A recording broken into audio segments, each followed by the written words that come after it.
the health informatics track will help you. The third is the pre-med track within the biomedical informatics undergraduate program. That sets your tone for getting into an MD program. For instance, if you want to get into a medical residency, into medical school, you want to consider taking a pre-med track in the BS in biomedical informatics. The second program that we have in the department is Health Information Management undergraduate program.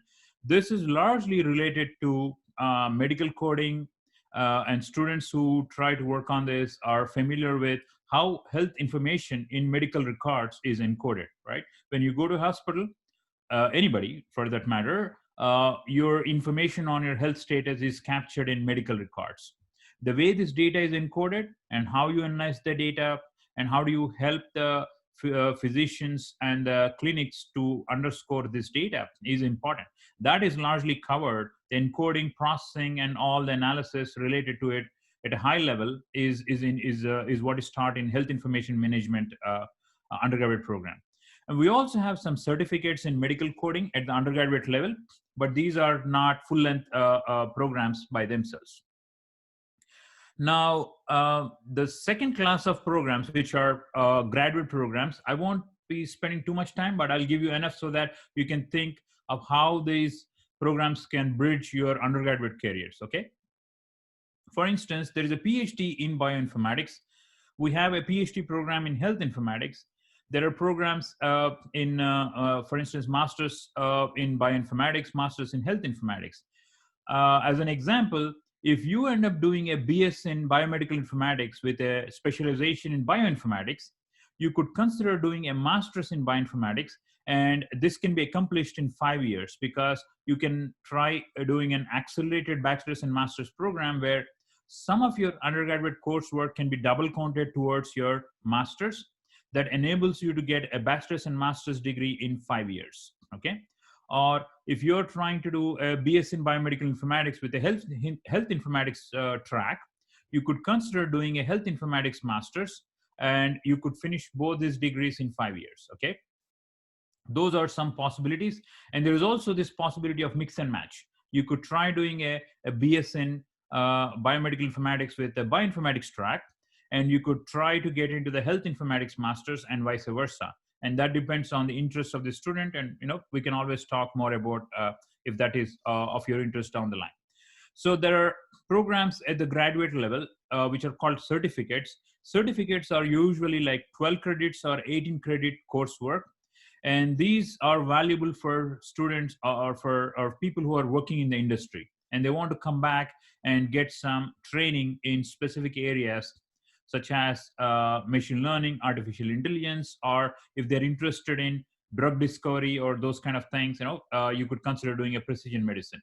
And I won't go into too much detail, but the keywords used here should give you an essence of how people who are working in the industry for 10 years come back and do a certificate and then use their skills to advance their careers in the industry, okay? So the next aspect I want to cover, which you can see in the right side of this slide, is the research center within the department. The research center basically encompasses research from various scales. As you can imagine, a biomedical informatics starts from looking at a DNA sequence of an individual or a sample, and you have RNA and then a protein that is produced. You might have learned from your undergraduate biology course.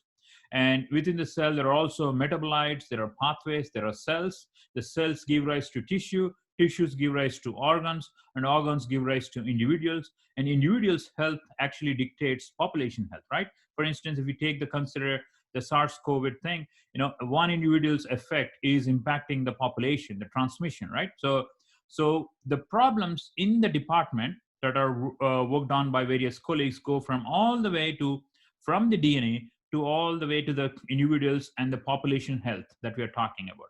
And everything is important. You can't say one is more or more important than other. It depends on the circumstance and what kind of disease we are trying to address. So this should be giving you a flavor on that each area can be developed as a data-centric kind of a problem.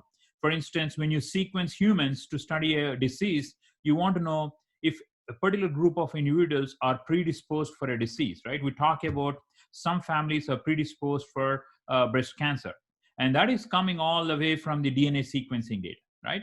Or for instance, when you talk about a liver specific disease, we are talking about an organ centric disease, right? For we talk about diabetes is largely associated with liver.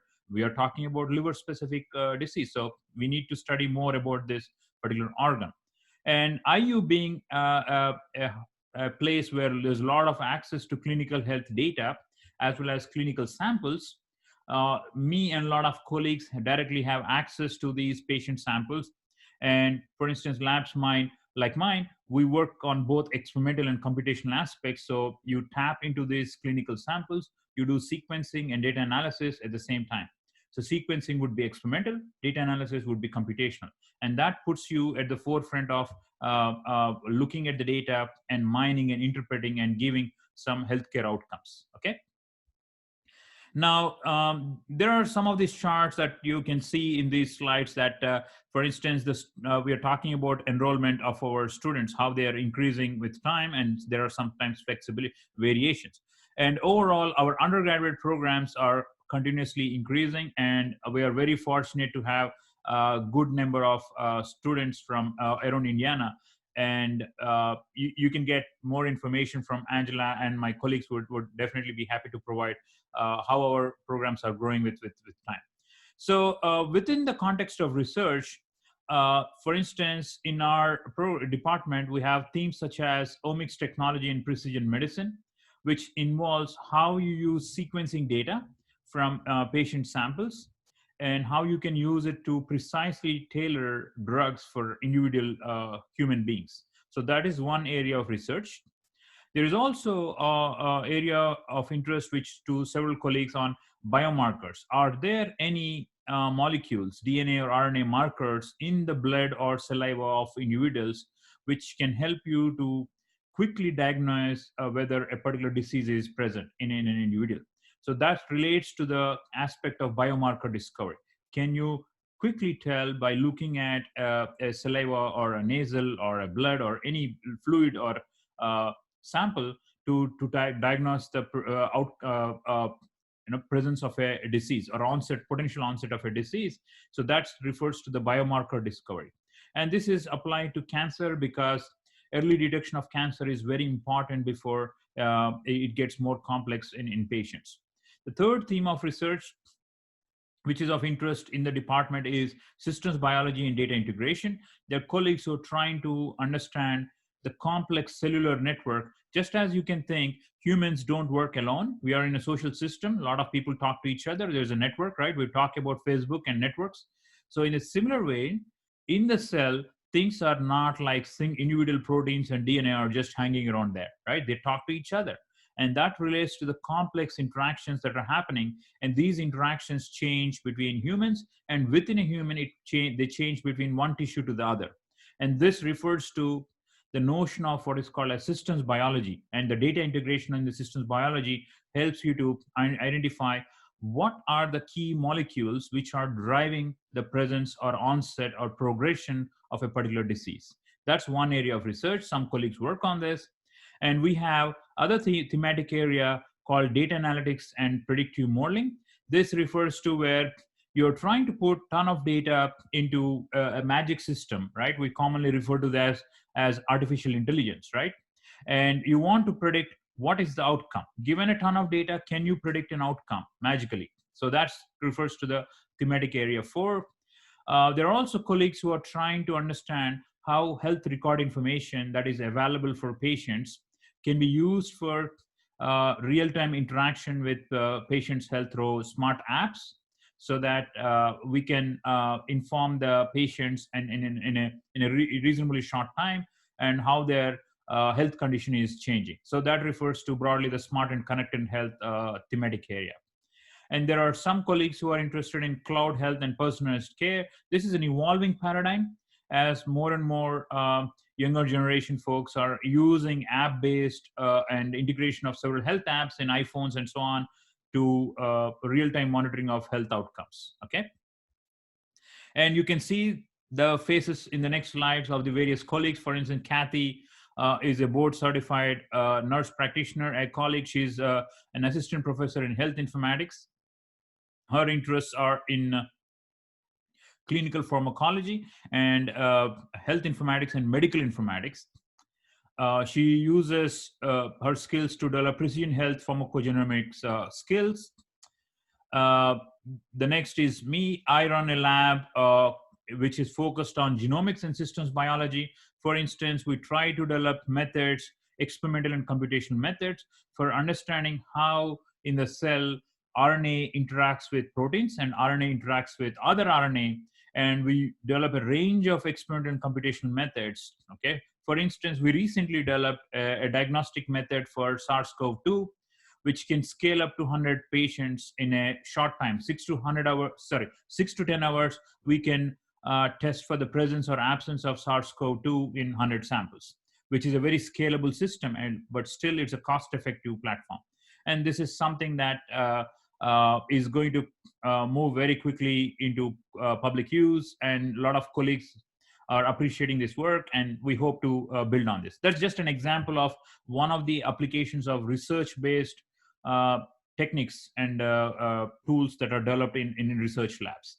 And we use a range of platforms. For instance, nanopore sequencing is one of the sequencing platforms that we use.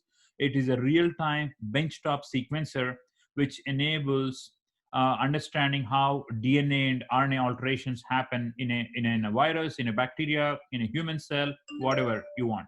But the platform is so simple that you can connect to a smartphone to understand the analysis. That's the beauty. So results from our lab are published in a number of tools such as databases and softwares. I'm not going to go in detail, but if you join the lab, any of our labs, you will start having access to these various tools and how you play with these simple to complex, from machine learning to artificial intelligence based tools. Or if your hands are very good, you can even do experimental work on generating some data. And this kind of problems being tackled by faculty, they're supported by grants both from state and federal, foundation grants, National Science Foundation, National Institute of Health, and defense, and so on. The number of different funding agencies which fund the work. The next is Josette Jones. She's a colleague. She's the director of our health informatics program. She's one of the very few people who is also accepted from AMIA and certified by AMIA for running programs. And in fact, our health informatics program is accredited by American Medical Informatics Association, which stands for AMIA. And that's one of the reasons why we have a lot of interest from students who are trying to do health informatics in our programs. So she works broadly in health informatics, nursing informatics, and curriculum design. That's her broader set of interests. The next is Sherman Liu. Sherman Liu is a colleague who is interested in bioinformatics, and his specific interests are in computational proteomics. He's, just as I said, I'm interested in RNA and DNA kind of molecules. Sherman is interested in proteins, okay? How proteins in the cell work, and how can we quantify their levels?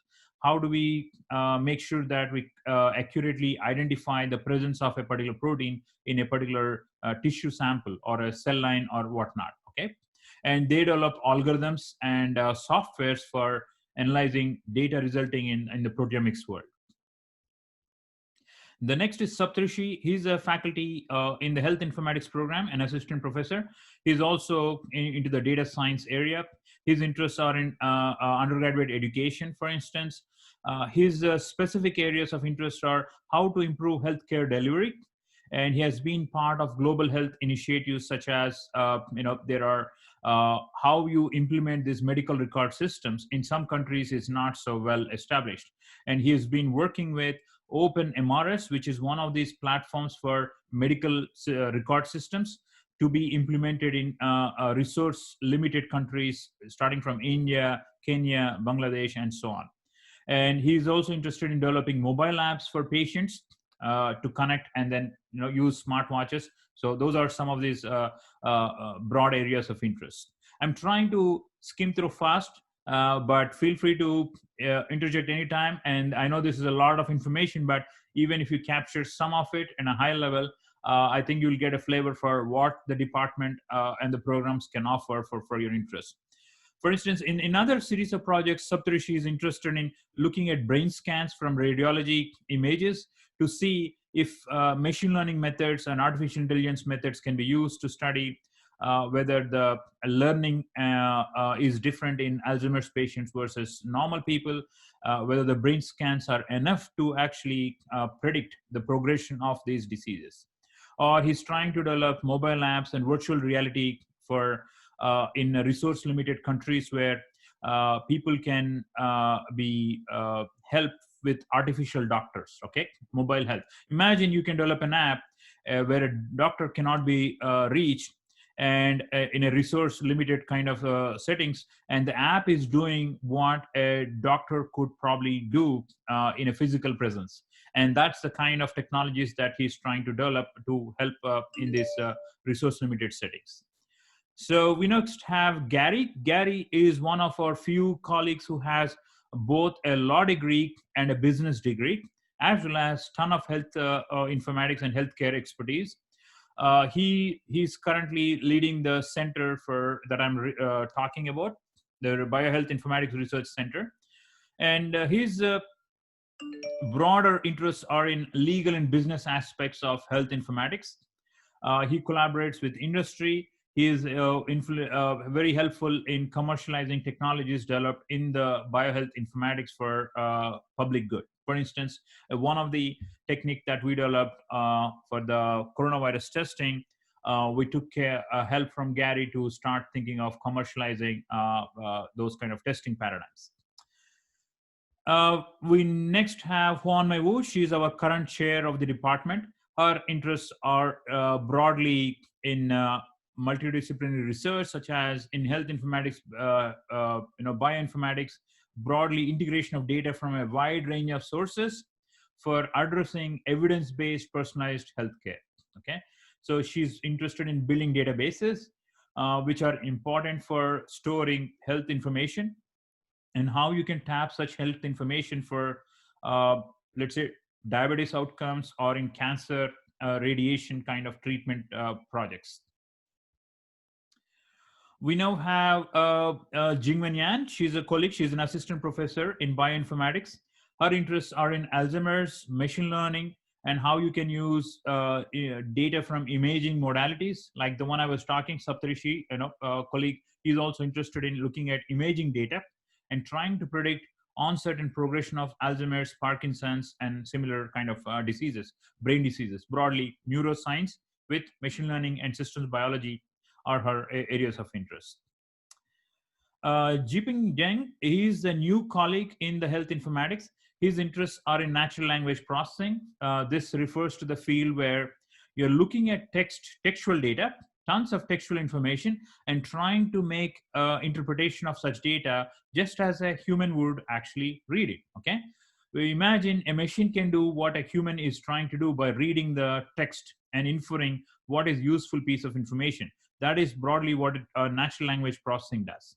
And you use natural language processing for knowledge discovery, and JingMing is specifically interested in applying his skills in natural language processing and knowledge discovery to health data, okay? Whether it is information for doctors' feeds, right? Doctors write medical notes, and if you can apply this, you can automatically infer what kind of diseases are being diagnosed by automated machine learning and artificial intelligence protocols.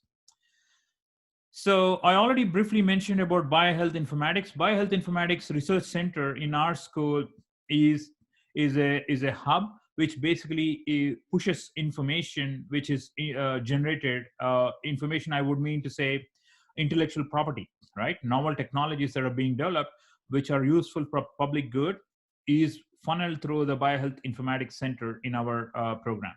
And it's approved last year, and we have a lot of interesting progress as a result of innovative work done by various colleagues within the department and various programs. I think I'll stop there. I'm happy to elaborate any slides or any questions you may have. And if this is too much and you want me to repeat any aspect, happy to do so as well. Sarath, I do have a question for you. Could you talk a little bit about the students who are going into these programs interested in biomedical informatics, bioinformatics generally? What kind of careers are they going into? Is it mainly research, analyst positions? What are they doing? Very good question. I'm sure. I mean, you're echoing some of the thoughts going on in Paige, Gabriel, and Miriam. The students who graduate with these degrees, they go into a wide range of programs. I'll start giving more fine resolution information so that we go one thing at a time. For instance, students who do bioinformatics, they typically end up going into pharmaceutical industry, drug industry. We now talk about vaccine, right? So for SARS-CoV-2, they go into vaccine development projects. They also go into academic labs sometimes, if they're interested in research and continue to help with research projects. They do work in academic settings as well. But the majority of them, they work in, for instance, number of my students ended up working for Cincinnati Children's Hospital, St. Jude's Children's Hospital, because they're passionate about helping contribution of their skill set to the health outcomes in specific group of people. And there are some students who work for cancer centers, and there are others who work for drug industry, Eli Lilly, and Doe AgroScience, and we have some of them in Indiana, and Johnson and Johnson, and there are companies who are involved in elongating the lifespan. Let's company called Human Longevity, for instance. So a number of genomic companies are tapping onto this skill set of the bioinformatics students. I hope that gives you a breadth of flavor on where, and some students go to health departments. The state and federal health departments are also looking for students with bioinformatics expertise. Anytime there is a genomic kind of information and they need somebody who has to handle such data, they need a bioinformatician. Okay, so that's the scope of the health informatics students are sought after in clinics, in insurance companies. They're needed in medical diagnostic labs, for instance, because there is patient data, and patient data needs to be processed and organized in particular formats. They're also commonly involved in medical claim departments where medical coding and all that is involved. So that's the other kind of jobs. Increasingly, drug industry is also recruiting health informatician people because they work with clinical trials, right?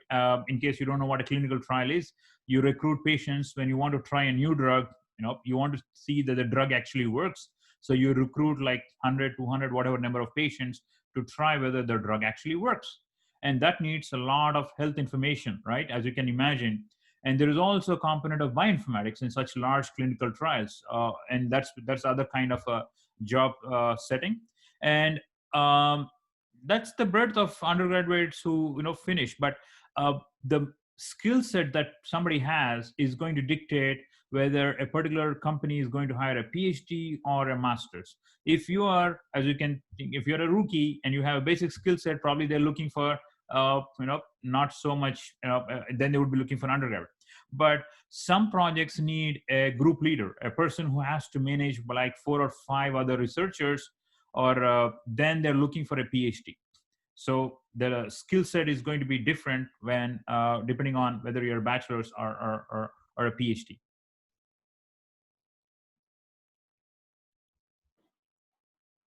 So we have a question in the chat. Miriam is asking, what is the major difference between health informatics and biomedical informatics, including curriculum? That's a good question. Health informatics, as I said, is specifically looking at health of humans. Okay, broadly, yeah. When you talk about biomedical informatics, you're uh, you're not just limiting yourself to medical records. You're referring to smart gadgets. You're talking about how the sensors that you wear, or the touch and your interactions with the iPhone and measurements of temperature and all. So biomedical informatics is much broader. Health informatics is typically referred to mostly onto the medical record. What is there in the medical record, and how do you process such data, and how do you analyze that?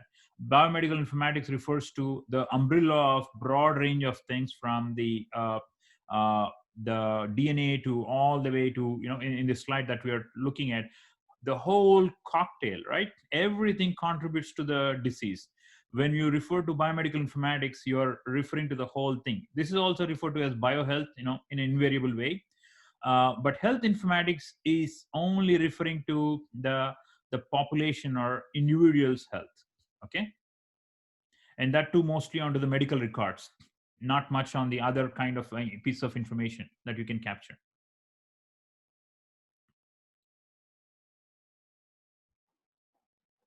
And Miriam, I can follow up later too. I was trying to figure out how to send a file in the chat, but I can send you the curriculum for these different majors. Okay. Oh yes, Gabe has an excellent question. Can you talk about the pre-med specialization in BMI and also what this major is like for students who are interested in becoming a physician one day? Oh, that's a good question, Gabriel.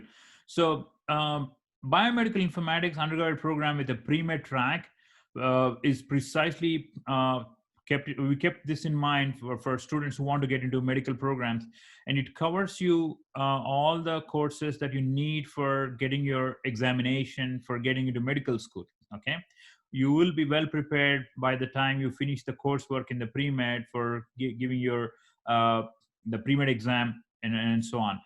Um, does that answer your question, or am I missing any specific piece? But in case you decide not to get into medical school after doing the pre-med, you still will be very happy to know that you will be hired by a number of different companies. Okay, if your plan changes as you progress and you want to jump into the other track, either a bioinformatics or a health informatics track, you could do that. But even though if you do not, you still will have a pretty easy way to get into industry, because there's a lot of demand for.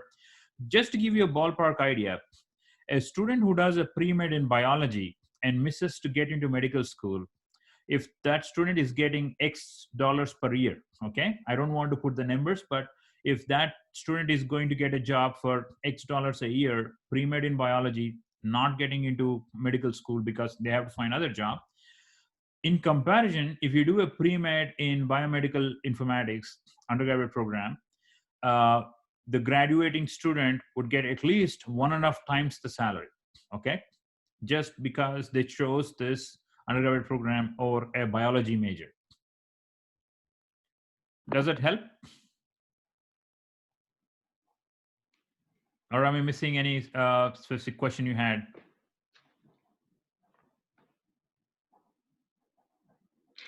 In the meantime, I know we have another question from Taryn, and the question was, is there a preferred computer for the BMI major, Mac versus PC? There's no preferred. You can use either. The students who work in our programs, they use a broad range, and yeah, there's no, yeah.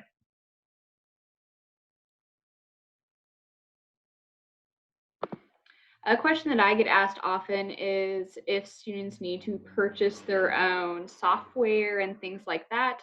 And that's something I can answer. If your course is going to require any specific software, including cloud storage, other things, if you're working with large data sets and things like that, software and things like that are things the university is going to provide to you. So if any of you have gone through your orientation experience so far, hopefully they've talked to you about IUware. That's a website where you go, you log in with your username and passphrase, and you can download lots of different kinds of software for free as an IU student, including Microsoft Word, the whole Office suite. On our campus, we also have a number of different computer labs that students can access, one that is even open 24 hours a day. And as Rath said, a lot of our programs are very flexible if you want to use Mac versus PC. It's often up to you what you're most comfortable with. I totally agree with Taylor. You don't need to buy any software. IU provides licenses for almost all Office products, and there is enough computing on the campus that you don't need to worry about any computing facilities. And you may want to look at. I think Taylor, you can provide the UITS link. Maybe I can quickly check and do the same. Just I'll find it. UITS. Okay, let me see if I can. Trying to look for the UITS link. Okay, I think I found one.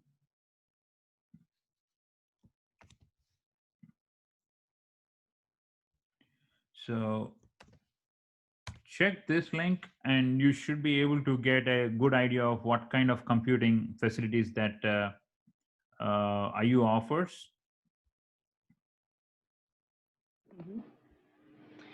And I'll say at the School of Informatics and Computing, I mean, computing's in our name. We have a lot of really cool stuff in our building that is available to our students. We even have the Big Red supercomputer that is located in our building that is often used for some really awesome research, especially with artificial intelligence, machine learning, and all of that has applications here in the healthcare world. And we have 3D printers, virtual reality theaters, and what else do we have? We have sequencers in my lab. We have sequencers sequencing genomes.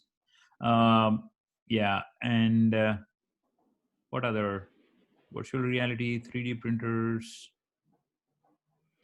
Yeah, we have usually anything you could ever need for a Yeah, project you're working on. We the even have graphic had design. students who have used our 3D printers to design prosthetics Hmm. for patients at the IU School of Medicine. There's some really cool work with that.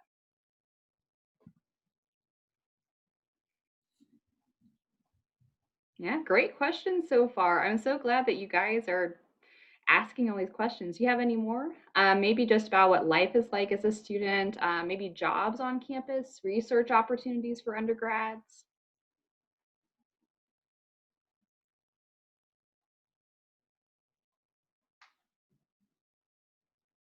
Mhm. So I can talk to you from my experience is that IUPUI has a lot of different job opportunities for students. As you go through your orientation process, you're probably going to learn about a website called Jag Jobs, and that's our student employment website. And on there, if there's a job offered on campus, it's usually routed through there. And then as an SYC student, you're going to be getting emails from your advisor, from Pat Rhodes, our career services associate director, with opportunities both on and off campus. I did graduate from IUPUI. I graduated a little while ago now, but I worked six different jobs on campus, usually had more than one. And there's often a lot of opportunities for jobs in labs on campus and doing research as an undergraduate. Saras, you want to talk a little bit about some opportunities you've seen for undergraduate students in research? Absolutely. So at any given time in my lab, there is a couple of undergrads who are working, and they really do a fantastic job. I'm not bragging, but I enjoyed working with these undergrads. So they usually start off, again, there are students who join in their freshmen, and there are students who join much later. It depends on choices and interest. But what I've seen is those who start early, they start getting really productive and doing fantastic job in terms of research and publishing papers. So we have at least one or two of them who have been spending time for a couple of years as an undergrad in my lab. And what they do is they get involved in real research projects, and they work with the postdoctoral scholars. They work with PhD students, and they start producing research. And of course, they are supported. Okay, so that's the important thing. They're supported on hourly basis, depending on their interests and how much time they can commit. Some students only spend summer, but there are some who are very committed and who have that extra energy. They spend throughout the year. They do something like 10 hours a week, or within the lab, and that's for the research aspect. There are some students who actually do hourly, but not necessarily in research. They probably are doing other kinds of jobs within the school, like for instance, assisting administrative assistants, or working with other as ambassadors, right? As our ambassador program. And you could probably talk more about, Taylor, you could talk more about the ambassador program and what opportunities it provides. Now, because we're talking about ambassador program, let me briefly mention about the club. So Bioinformatics has a club of students, and the club has students from undergraduate level to all the way to PhD. And the club is one way to get recognized for your passion to the field at the campus and even at the state and several levels. The club has president, secretary, and all, and every year there are elections, and they elect at least one undergraduate at a position. Okay, so there is a president, vice president, secretary, and all for these clubs, including the Bioinformatics club that I'm talking about. And I'm fortunate to be the first guy who started this club, and enforcing the rule that there should be at least one undergraduate in the in important position. And they are maintaining this, and every year it rotates. Different people take up the positions in this club, and what this club does is it enables more interactions. It provides information about opportunities, hourly jobs, as well as full-time jobs in the industry. The club also invites experts from in and around Indiana to give seminars once a month, or depending on how frequently they can coordinate. And that's one way to get to know, not just within the campus but outside, people from industry who are experts in a particular area, to question and ask about the future of careers and so on. So that's the scope of these bioinformatics clubs. And again, coming back to the question on the jobs, most of our students, they are not forced or only have to do jobs in our school. There are because of the quality of our students and in terms of their quantitative skill set, they are actually in need in number of other programs, from nursing to other programs. You would be surprised when you start working on and what kind of skills that you acquire, and how you would immediately be of attention to other schools where your data mining and data analysis skills come in handy. Okay. Mm-hmm. And something that I wanted to echo is that IUPUI, we are a part of a huge medical campus. And for those of you that are interested in pre-med, you probably already know that throughout your undergrad, you're going to be building your resume, getting experience, and hopefully getting experience in a hospital setting. But with our location, if you've ever visited us, we're right downtown. There are 5 hospitals surrounding our campus. So we'll see students who will volunteer in those hospitals on top of having a job on campus in their studies, who get internships with those hospitals, conduct research in those hospitals' laboratories. So if you are definitely one of those people interested in going the pre-med track, you're going to be set up for success with what we have nearby. Yeah, great question, Gabe. Any other questions that you all have?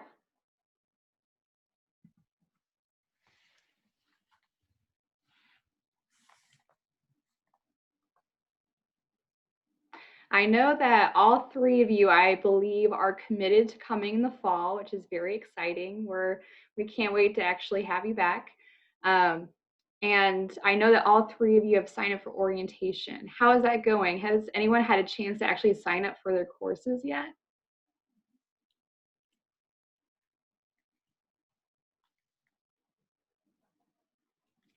That's right. I know that online orientation, there's 4 sections, 12 steps that you kind of go through at your own pace.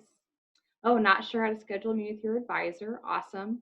Miriam, I can make sure that you're connected to your advisor. So as a part of that, all of you will see our School of Informatics and Computing advisors. And they are an awesome group of people. Your advisor that you will meet with will be your advisor for all 4 years in our program, and potentially 5 years if you do our accelerated program. And that person will be able to help you set up your classes for the fall. So Miriam, I'll circle back and make sure you're connected to the right person. And Taryn, yep, I see that with a lot of students. I know that a lot of people are waiting right now on AP and IB scores to come in before you schedule your classes, which is completely fine, and dual enrollment.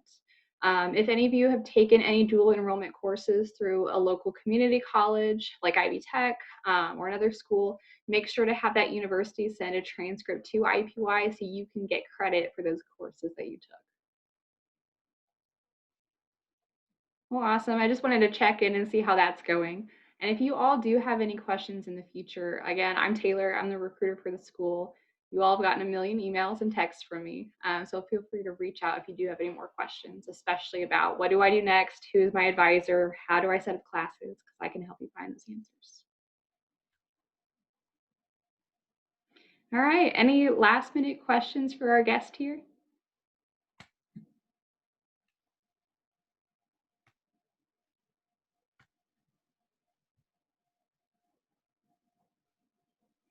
All right. Well, I think we're done here a little bit early. Sarath, thank you again so much for coming and speaking to us. No, thank And you, Taylor. Thank you, Paige, Gabriel, for and Miriam for joining. It was great, lovely. And if you have any questions, shoot them up to Taylor, and she can forward me, or or if you're in the campus this fall, look forward to seeing you. yes, absolutely. All right. Thank you all so much. And hopefully I'll see you at another one of these webinars coming up. We're doing them all the way through July. Should have gotten some emails from us, and have a great rest of your school year/summer. Okay, take care. Bye. All right. Bye, everyone.